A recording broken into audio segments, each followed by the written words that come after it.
অনেকটা। আমরা জন্ম হয়ে আমরা বাংলাদেশি হয়ে গেছি, আমার 7-14 পুলিশের এইটা, আর কিন্তু আমরা এখন Bangladeshi.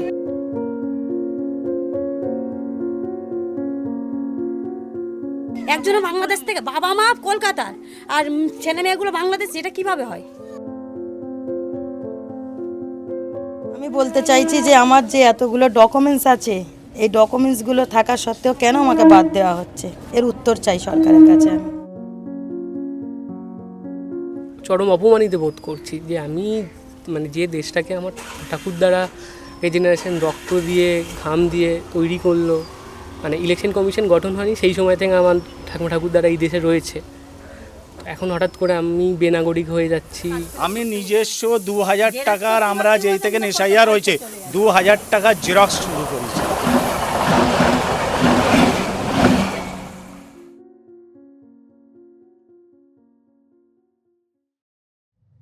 The sky looked ominous as we started for Metiabruz. By the time we reached, it had already broken open. Rain lashed down in sheets, thunder rolling overhead. Visibility blurred. It was the kind of storm that swallows everything in its path. And in many ways, that is exactly what is happening in Bengal's Metiabruz constituency. In the South 24 Parganas district, over 2.22 lakh voters have been struck off the rolls. In Metiabruz alone, more than 39,000 names have been deleted. Walking through pockets like Paharpur and Jahajipara, the scale became stark. Over 1,000 people in just 2 wards suddenly went missing from the list. Not because they moved, not because they chose to stay away, but because, on paper, the Election Commission decided that they no longer exist. The eraser here is just as relentless as the rain, quiet, procedural, and all-consuming, washing away identities line by line, leaving behind uncertainty, anxiety, fear, and a growing sense that something fundamental has been snatched away.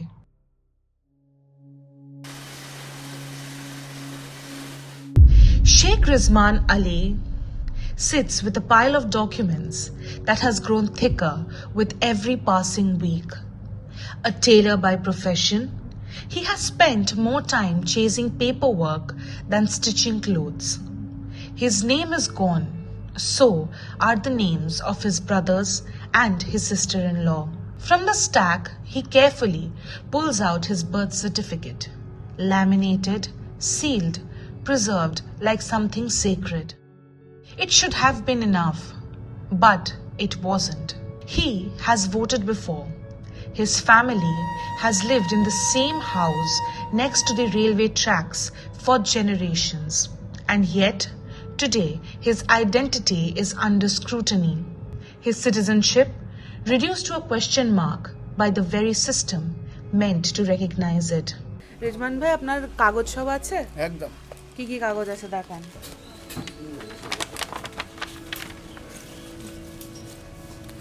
এটা voter card, PAN card, Aadhaar card,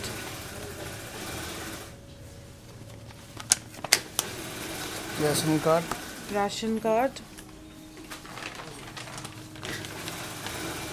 birth certificate আছে আপনার? নেয়নি তো, ওখানে যেখানে hearing হয়েছে ওখানে নেয়নি, আধার কার্ড আর প্যান কার্ড নিয়েছে, বললেতেই হয়। আর আপনি সব নিয়ে গেছিলেন? হ্যাঁ, সব আমাদের পাশে স্কুল, পূর্ণচন্দ্র স্কুল, প্রাথমিক স্কুল, সব কিছু রয়েছে, কিছু নেয়নি ওখানে। আধার কার্ড আর প্যান কার্ড নিয়েছিল, আর নিয়ে একটা ফটো তুললো আমাদের, বললো আপনাদের নাম উঠে যাবে, নাম উঠে যাবে। তারপরে আন্ডার অ্যাডজুডিকেশনে পড়লো, তারপরে প্রত্যেক শুক্রবার বলছে যে লিস্ট বার হবে, অনেকবারই লিস্ট বার হয়েছে, 1 থেকে এখন 12 পর্যন্ত, এ বি করে এখন বার হয়েছে, সব কিছু তো জানি না, দেখিনি আর কি। তো আমার এখানে পার্ট থেকে খবর আসে যে নাম উঠেছে কিনা, তারপর লাস্টে 6 তারিখে রাত্রে সব খবর পাওয়া ডিলেট, যার নাম পেরেছে তুলে দিয়েছে, যার নাম পেরেছে ডিলেট করে দিয়েছে, কোর্টের আন্ডারে দিয়ে দিয়েছে। আবার কোর্ট কী করলো না করলো, 6 তারিখে সবাই ডিলেট, 6 তারিখে রাত্রে। আবার টাইমিনাল হয়েছে, ওখানে বললো ওখান থেকে নোটিশ আসতে পারে, সম্ভবত কী হয় বলতে পারবো না। অনলাইনে অ্যাপ্লাই করেছি আমরা, নোটিশ এলে হিয়ারিংয়ে যাব, সমস্ত ডকুমেন্টস সব জেরক্স করে রেখে দিয়েছি। আপনি একটা খুব ইন্টারেস্টিং কথা বললেন, যখন আপনি ডকুমেন্ট জমা দিতে গেছেন নেয়নি। আপনার কাছে এখানে মোটামুটি আপনার আর কিছু থাকুক না থাকুক বার্থ সার্টিফিকেটটা আছে। বার্থ সার্টিফিকেট হচ্ছে absolute proof of nationality. Yes. তো আপনি যখন ডকুমেন্টসগুলো দিতে গেছেন আপনার থেকে আপনি বলছেন শুধু আধার কার্ড নিয়েছে আর প্যান কার্ড নিয়েছে, বার্থ সার্টিফিকেট আপনি দিয়েছিলেন? আমার লাইনে ছিলাম যখন বিএলআর বাইরে বার হয়ে বললো যে শুধু নোটিশ আর ইউনিভার্সাল যে ফর্মটা দিয়েছিলাম প্রথমে যখন হয়েছিল, নোটিশ ফর্ম, বাবা দুয়ার লিস্ট, আর আমার আধার কার্ড, প্যান কার্ড আর ভোটার কার্ড দিতে যাবে। Voter card, Aadhaar card, PAN card আমার, আর বাবার আধার কার্ড দিয়ে এই ভোটার কার্ড দিয়েছিলাম। বাবা তো ডেথ সার্টিফিকেটও চাইনি, ওই বললো ওইগুলোতে হয়ে যাবে। আর তারপরে আমাদের একটা ফটো তুলে নিল, একটা বোর্ড ধরিয়ে ফটো তুলে নিল। কিন্তু সাধারণ মানুষকে এগুলো পেরেশানি করা হচ্ছে, কাজকর্ম নষ্ট, বুঝলেন? আমরা খেটে খাওয়া মানুষ, একটা দিন চলে যাওয়া মানে এই যেরকম হিয়ারিংয়ে সারাদিন দাঁড়িয়েছিলাম, আমাদের ইনকাম বেকার, আমরা প্রত্যেক দিন খাটলে তবে আমাদের মানে সংসার চলে। আবার জেরক্স মানে ডাকা হবে হিয়ারিংয়ে, সেখানে একদিন চলে যাবে। ডাকা হোক, ভালো করে দেখুক, এটাই আমরা চাই। পেরেশানি যখন হয়েছি, বৈধ ভোটার না বাদ যায়, প্রতিটা বৈধ ভোটার অবৈধ ভোটারকে নোটিশ করে ডাকা হোক, সবার ডকুমেন্টস চেকিং করা হোক, যে বৈধ তার নাম উঠবে, আর যে অবৈধ তার নাম বাদ যাবে, এই তো। দাদা, অনেক রাজনৈতিক দল, মানে যদি আমাকে পিন পয়েন্ট করতে হয়, এই রাজ্যে বিজেপি, মানে আমাদের যারা বিরোধী দল, বিজেপি বারংবার বলছে যে এসআইআরে মূলত ঘুষপেঠিয়া, রোহিঙ্গা এবং বাংলাদেশি বাদ পড়েছে। এবার আপনি এখানে আপনার জন্ম, এখানে আপনার কাজ কারবার, এখানে আপনার বাপ ঠাকুরদা রয়েছে, আপনি তো আর ঘুষপেঠিয়া রোহিঙ্গা নন। তাহলে এই যে একটা পলিটিক্যাল ডিসপেন্সেশনের থেকে এরকম কথা আসছে, এটাকে কিভাবে দেখেন? দাগিয়ে দেওয়া যে জিনিস। দেখুন, আমাদের কেন্দ্র সরকার তো অনেক সময় অনেক কিছু বলেছে, নোটবন্দির সময় বলেছে কালো টাকা বার করে মানুষকে সহযোগিতা করেছে। এরপরে অনেক প্রসেস দিয়েছিল, সাকসেস হয়নি, সবই ধাপে ধাপ বাই ধাপ। এটা বলছে যে বেনাগরিকদের যারা মানে অবৈধ ভোটার তাদেরকে বাদ করবে, এটা খুবই ভালো জিনিস। আমাদের ভারতে কেন বাংলাদেশ কিংবা পাকিস্তান বা অন্য দেশ থেকে মানুষের বসবাস কেন করবে? আমরা ভারতীয় বসবাস করব, বিদেশিতে এখানে থাকা উচিত নয়, এটা ভালো। এসআইআর খুব ভালো জিনিস, ঠিক আছে, কিন্তু প্রসেসে হলো না, যে প্রসেসে হওয়া দরকার ছিল সেটা সেই প্রসেসে হলো না। ভালো বৈধ ভোটারদের বাদ দিয়ে এই সামনে ইলেকশন তাদেরকে ভোট দিতে দেবে না বাদ, ঠিক আছে। তো এটা আমার লাস্ট বক্তব্য যেটাই, যে আমরা বৈধ ভোটার, আমাদের যে কোনোভাবে হোক নাম তুলে এই ইলেকশনে ভোট দিতে পারলে আমরা খুব খুশি হতাম। আপনি কি বিশ্বাস করেন যে মুসলিমদের বেশি ডিলিট করা হয়েছে? দেখুন, এমনি তো সোশ্যাল মাধ্যমে বলা হচ্ছে যে মুসলিমদের ডিলিট বেশি করা হয়েছে, বা আমাদের এই যে কাছাকাছি যে কোনো পার্ট, মেটিয়াবুরুজের পার্টগুলো দেখলাম যে বেশি মুসলিমই ডিলিট হয়েছে। কিন্তু পেপার মাধ্যমে দেখছি বা অনলাইনে দেখছি, কিছু একটা ম্যাপ দেখাচ্ছে আর কি, সেখানে দেখাচ্ছে তো 62-63% বাঙালি হিন্দু রয়েছে, মুসলমান কত 30, সম্ভবত ক্লিয়ার বলতে পারছি না, ফোন দেখলে বলতে পারবো, 30% এরকম মুসলিম রয়েছে, আর অন্যান্য কিছু পার্সেন্ট রয়েছে। তো মেন জায়গা দেখলে বাঙালি হিন্দু বেশি রয়েছে, মুসলিম কম রয়েছে। কিন্তু আমাদের এই মিঠাপুর আন্ডারে বলুন বা মুর্শিদাবাদে, মালদা, কিছু কিছু জায়গায় শুনলাম যে মুসলিমদের নাম বেশি কেটে গেছে। জায়গা মুর্শিদাবাদ শুনছি 95%। ইলেকশন কমিশনকে কিছু বলতে চাইবেন? এত দিন ধরে আপনি আছেন, আপনার দাদা, বাবা, বৌদি সবাই এখানে ভোট দিয়েছেন, আপনি এখানকার ভোটার, হঠাৎ ভোট দিতে পারছেন না।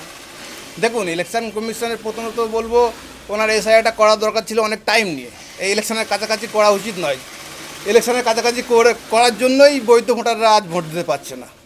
তো এটা প্রথমে তো একটা ভুল হয়েছে, টাইম নিয়ে করা দরকার ছিল। তো এখন প্রতিটা মানুষ যারা বৈধ ভোটার ডিলেট হয়ে গেছে, তারা মনে করুন পেরেশানি হচ্ছে, হেয়ারিং, এখানে হেয়ারিং, ওখানে হেয়ারিং, কাগজ, এমনকি পয়সা দিয়ে জিরক্স করতে গিয়ে সারাদিন লেগে যাচ্ছে জিরক্সের দোকানে। এই দুয়ার লিস্ট তুলুন, ডিলেটের লিস্ট তুলুন, আন্ডার অ্যাডজুডিকেশনের লিস্ট তুলুন, এইভাবে করতে সারাদিন টাকা দিয়ে জিরক্সের দোকানে কেটে যাচ্ছে। তো এইগুলো মানুষ হয়রানি হচ্ছে, পেরেশানি হচ্ছে আর কি, মানুষের কষ্ট হচ্ছে, কাজকর্ম নষ্ট হচ্ছে। তো যেটা হয়ে গেছে সেটা বলে কোনো লাভ নেই। বর্তমান এখন কোর্টকে অ্যাপিল করবো আমি, বা যে কোর্ট থেকে যে ট্যাম্পলেন তৈরি করা হয়েছে, বা নির্বাচন কমিশনকে অ্যাপিল করবো, প্রতিটা ডিলেটের ভোটারকে নোটিশ দিয়ে ডাকা হোক, ডেকে তার অরিজিনাল ডকুমেন্ট সব ভালো করে খুঁটিনাটি দেখা হোক, দেখে তার জেরক্স জমা নিয়ে বৈধ ভোটার প্রমাণ হলে তাদের নাম তুলে দেওয়া হোক। তো এটা ইলেকশনে আগে করলেই ভালো, আর না করলে আমার কী করার আছে, যদি না করে কী করার আছে, আর যারা অবৈধ তারা বাদ যাবে। কিন্তু ইলেকশন কমিশনের একটাই কথা বলবো যে প্রতিটা ডিলেট ভোটারকে ডাকা হোক নোটিশ দিয়ে, না বাদ যায় প্রতিটা ডিলেটেড ভোটার, একটা ভোটার না বাদ যায় ডিলেটেড, প্রতিটা ডিলেটেড ভোটারকে নোটিশ দিয়ে ডাকা হোক, সে তার ডকুমেন্টস নিয়ে যাবে, তার ডকুমেন্টস ভালোভাবে চেক ইন করা হোক।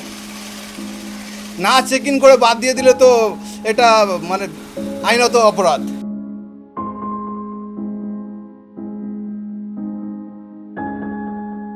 A few lanes away stands 65-year-old Mansoora Bibi.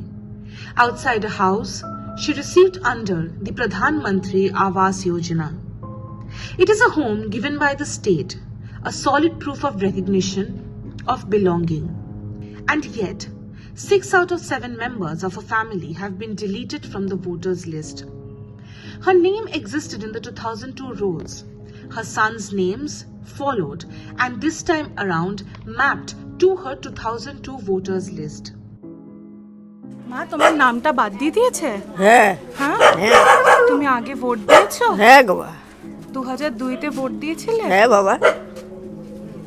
তা এইবার যে নামটা বাদ দিল, কেন বাদ দিয়েছে কিছু জানো? না বাবা, জানিনি। সব কাগজপত্র জমা দিয়েছিলে? হ্যাঁ হিয়ারিং এ গেছিলে? হ্যাঁ, তোমার কি কি কাগজ আছে মা? সবই কাগজ আছে আমার, identity card, Aadhaar card, PAN card, সব কার্ড আছে আমার, রেশন কার্ড, আমার কোনো চিজটা কমই নেই। ওরা যদি ভুল করে ওটা করে, তো কিছু করার নেই আমাদের। এইটা ওনার নামে? হ্যাঁ। তোমার নামে যখন আবাস যোজনার ঘর হয়েছে তখন তো তোমাকে বৈধ ভোটার বলেই দিয়েছিল ঘরটা। হ্যাঁ, তাহলে এখন ভোট দিতে পারবে না বলছে? ওইরকম করছে তো কি করবে বলো? নির্বাচন কমিশন যে তোমার নামটা বাদ দিয়ে দিয়েছে, সামনে তো ভোট আসছে, ভোট তো দিতে পারবে না। না, ওই তো অসুবিধা হয়ে যাচ্ছে। কি বলবে? কাকে কি বলবো বলো? কাকে বললে হবে সেইটাই জানার দরকার। তোমরা অ্যাপিল করেছো? হ্যাঁ, সব করেছে তো, আমার ছেলে নিয়ে গিয়ে কোর্টে পর্যন্ত গেছে। তুমি এই শরীরে কোর্ট অবধি গেছিলে? না, আমার ছেলে মেয়ে গেছিল।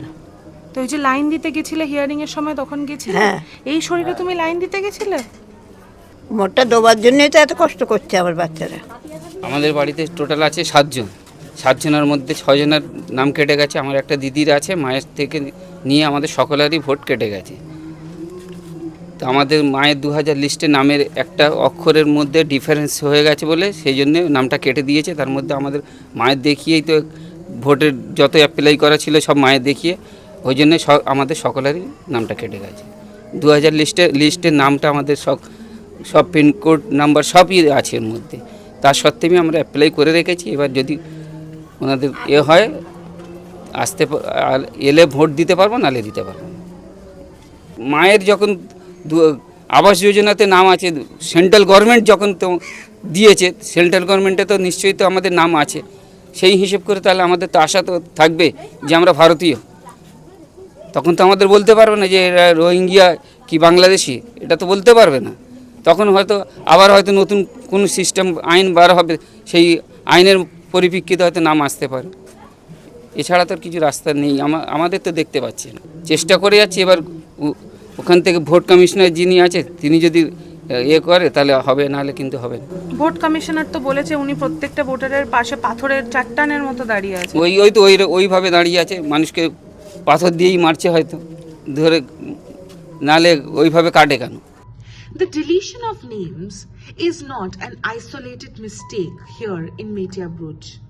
It repeats itself quietly, relentlessly, especially for women.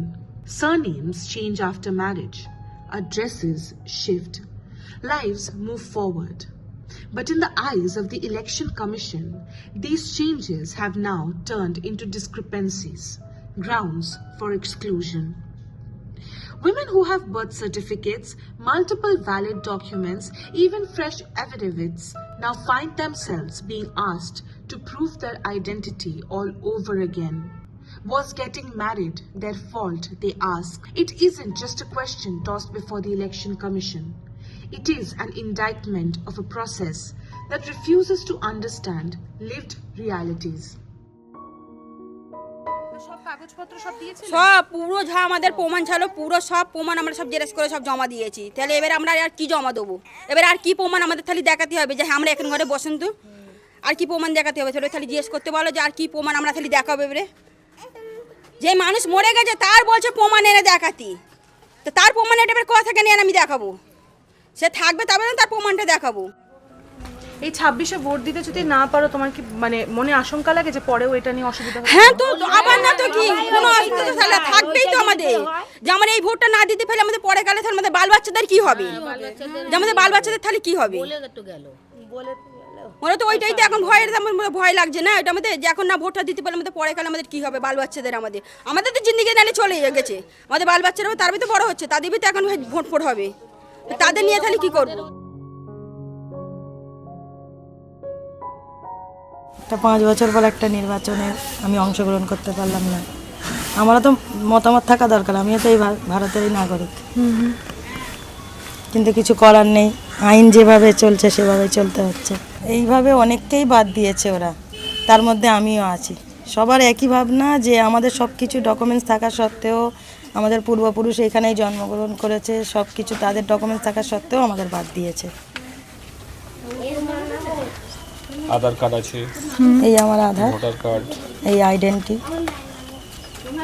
Pan card, একটা ট্রাইব্যুনালে যে অ্যাপ্লিকেশন করেছি সেটার কাগজ আবার নতুন করে করেছি। যেটাই যা হবে খালি লাইনে দাঁড়াও, নিজের পরিচয় নিজের সব কিছু থাকা সত্ত্বেও খালি লাইনে দাঁড়াও, লাইন দিয়ে দিয়ে জীবন শেষ হয়ে যাচ্ছে। এই যে তোমাকে আমার বাবার 2002-এ ভোটের তালিকায় নাম আছে, যে নাম আছে সেটাই সেম নাম আছে, সেম নাম আছে। আমার আরও 5 জন ভাই বোন উত্তীর্ণ হয়ে গেল, মানে এসআইআর এর তাদের নাম এসে গেল, আমি কিসের জন্য আটকালাম বলুন? আমার যত কিছু কাগজ আছে আমার বাবার সঙ্গে ম্যাচ করছে, আমার বাবা 2002-এ ভোট দিয়েছেন, এখানেও প্যান তার কার্ডে সব কিছু নাম আছে, সঙ্গে আমার ম্যাচ আছে, তাহলে আমি কেন বাদ পড়লাম? এই প্রশ্নের উত্তর আছে কি সরকারের কাছে? তুমি কোথায় যাব এখন আমরা? আমি বলতে চাইছি যে আমার যে এতগুলো ডকুমেন্টস আছে, এই ডকুমেন্টসগুলো থাকা সত্ত্বেও কেন আমাকে বাদ দেওয়া হচ্ছে, এর উত্তর চাই সরকারের কাছে আমি, আর কিছু না। তুমি সব কাগজ জমা দিয়েছিলে? হ্যাঁ দিয়েছিলাম। কি কি কাগজ আছে? এই তো হ্যাঁ প্রায় সবই আছে, হ্যাঁ জন্ম সার্টিফিকেট সবই আছে। জন্ম সার্টিফিকেটও আছে? হ্যাঁ না জন্ম সার্টিফিকেটও আছে। আমাদের কাজই লাইন দেওয়া হয়ে গেছে, এখন কাজ কর্ম সব ছেড়ে লাইন দাও, লাইন। মোদি তো যেখান থেকে দিল্লিতে বসেছে তো লাইন, একবার ভোটের লাইন, একবার টাকার লাইন, মানে পরে সব তো লাইনই দিয়েছে, গ্যাসের লাইন, কেরোসিন তেলের লাইন, মানে লাইন ছাড়া কোনো কাজই নেই। সাধারণ মানুষের একটাই কাজ এখন যে সকাল থেকে উঠে চলে যাও লাইন দিতে, কিছু করার নেই। আমাদের সাধারণ মানুষের কিছু করার নেই, ভোটটা নেওয়ার সময় তো মাথায় হাত বলে সবাই নিয়ে নেবে। নির্বাচন কমিশন তো বিজেপির দালাল, ও তো পুরো সরাসরি দালাল, তো প্রমাণ করে দিচ্ছে সব জায়গায়। কিছু এমন ডকুমেন্টস আমার কাছে আছে যে তাদের ডকুমেন্টস সঠিক নয়, তাদের কিন্তু নাম এসছে, তাহলে নির্বাচন কমিশন কোনো কাজ করেনি, অন্ধর মতো বিচার করেছে। যাদের ডকুমেন্টস সঠিক নেই তাদের নাম এসে যাচ্ছে নির্বাচন তালিকায়। আমাদের ওয়াইফের পুরো ডকুমেন্টস সঠিক, একটাও ভুল নেই কোনো জায়গায়, তার নাম কি করে রিজেক্ট করে? তাহলে নির্বাচন কমিশন না কাজ করে অন্ধর মতো যাকে ভালো লেগেছে নিজের বন্ধু মনে করে, পীড়িত মনে করে তাকেই নাম তুলে দিয়েছে, আর যার নাম নেই মানে যার সঠিক আছে তাকে রিজেক্ট করে দিয়েছে। ওরা নিজেরা সিদ্ধান্ত করেছে, কিন্তু কোনো এ সুবিচার করেনি ওরা। নির্বাচন কমিশনকে তো বলতেই চাচ্ছি যে উনি বিজেপির দালালি করে কতদিন চলবে এইভাবে? এইসব কমিশনার না থাকাই দরকার ছিল আমাদের এই পশ্চিমবাংলায়। আমরা মুসলিম, আমরা উদ্বাস্তু, আমরা রোহিঙ্গা বাংলাদেশি, এটা ওরা বারবার সব জায়গায় উল্লেখ করছে, শুভেন্দু সব মিটিংয়েও উল্লেখ করছে।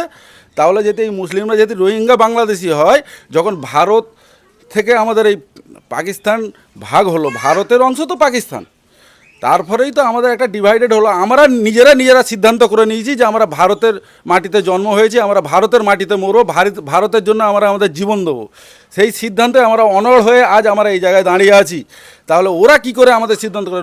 সে তো প্রথমে আমাদের অমিত শাহ নিজেই তো তাড়িপাড়, ওর নিজস্ব ঠিক ডকুমেন্টসগুলো দেখাক, প্রধানমন্ত্রী ওর নিজস্ব ডকুমেন্টগুলো দেখাক আমাদের কাছে, যে আমরা তারপরে ওর কথাগুলো মানবো। Deeper inside the locality, the stories grew heavier. An entire family of 10, every single name deleted. Sheikh Azaruddin invites us into his small home. The courtyard is still wet from the morning rain. But he pays no attention. One by one, he lays out his documents. A voter slip from 1983 bearing his father's name, his mother's name, and other elder members of his family. Land records from 1953 and 1992. Mutation certificates, decades of existence, documented, laminated, and preserved. And yet, none of it guaranteed them the recognition. None of them guaranteed them their voting rights. After showing everything, he asked quietly, almost hesitantly, that even after all this, were they not Indian enough? There is fear in his voice, not a rhetorical fear, but something immediate and personal. He fears that what if he and his family are now pushed out of a country they have called home for so many years. এটা হচ্ছে আমার ঠাকুমার দলিল 1953 সালের 1953 সালের দলিল থাকার পরেও এইটাও আমরা দিচ্ছি প্রমাণপত্র। এটা হচ্ছে মার দলিল, এখানে থাকা 1992 সালে কেনা হয়েছে। এইটা হচ্ছে মিউটেশনের কাগজ 1980 সালের। দাদু দাদা বাবা কাকা সবাই নাম থাকার পরেও আমরা এই সব ডকুমেন্টস দেওয়ার পরেও আমাদের পুরো ফ্যামিলির নামে ডিলিট করা হয়েছে। কতজন আছে ফ্যামিলিতে? আমাদের ফ্যামিলির মধ্যে হচ্ছে 10 জন। 10 জনকেই ডিলিট করে দিয়েছে? সবাই ডিলিট করা হয়েছে। কি কারণে ডিলিট হয়েছে কিছু জানানো হয়? কিছু জানানো হয়নি আমাদের যে কি কারণে। হিয়ারিংয়ে ডেকেছে, হিয়ারিংয়ে ডাকাবার পরে নোটিশগুলো যেই ডকুমেন্টসগুলো চেয়েছিল এই ডকুমেন্টসের মধ্যে আমরা এই সব ডকুমেন্টসগুলো সাবমিট করেছিলাম। সাবমিট করার পরে আমাদের ওই তোমার বিচারপত্রকে রেখে দেওয়া হয়েছিল। রেখে দেওয়ার পরে লাস্ট ফিনিশিং এই 6 তারিখে বোধহয় সব কটা একচোটে ডিলিট করে দিল। সামনে তো ভোট আসছে, ভোট তো দিতে পারবেন না। ভোট এবার যা করবে সে তো সরকারের উপরে আর কোর্টের উপরে নির্ভর। আমরা এর ছাড়া আর কিছু করতে পারি না। আর আমাদের সেই রকম ক্ষমতা নেই যে লাস্টে যদি টাকা পয়সা দিয়ে যে কেস লড়বো সে ক্ষমতাও আমাদের নেই। এই দর্জির কাজ করি, খেটে খাই। তার মধ্যে বাবা আমাদের 1 থেকে 2বার স্ট্রোক রুগী, উনি আর কোনো কাজকর্ম করতে পারে না। তোমার 73 বছর হয়ে গেছে আমার বাবার। এবার বলুন এইভাবে যদি হয় আমরা কোন দিকে যাব? আমরা কি বিদেশি? আমরা বাংলাদেশি? এত থাকার উপর দিয়ে আমাদের নামগুলো সব মনে করো সর্বনাশ করে দিল। এটা হচ্ছে আমার মা। মা আপনি তো অনেকবার ভোট দিয়েছেন এর আগে। হ্যাঁ। তো এবার ডিলিট হয়ে গেল কেন কিছু বলছেন তো আপনারা জানেন না? না কি করে কি করলো, সব জমা দেওয়ার পরেও আমাদের হয়ে গেল, আমরা সেটা কিছু বুঝতে পারিনি যে কেন এরম ভাব হলো আমাদের সঙ্গে। তাকে যদি নথিটাকে যদি গ্রহণ করছে না তাহলে কাকে করবে তারা? আমাকে সেটা বুঝিয়ে দিতে হবে তো, তোমাকে এই নথিটা দাও তাহলেই আমি গ্রহণ করব। তোমার দলিলপত্রও দেখতে চাচ্ছি না আমি, তাহলে কি দেখবে উনি? আমি তো দলিলটা চুরি করে নিয়ে আসিনি। কেন পরে কালে আমার ছেলেকে ভুগতে হবে, আমার মেয়েদের ভুগতে হবে। আমার যদি নাম না থাকে আমার ছেলে মেয়েকেও তো সেই কষ্টটা ভোগ করতে হবে। কি তোমার বাবা 2026 কি এসআইআর হয়েছিল সেই ডকুমেন্টস নিয়ে আসো, তারা কোথায় থেকে দেবে যদি আমাদের নাম না থাকে? আমরা চাই ইলেকশনে আগে যেভাবে হোক আমাদের নামগুলো তুলে দেওয়া হোক, আমরা এইটাই চাই।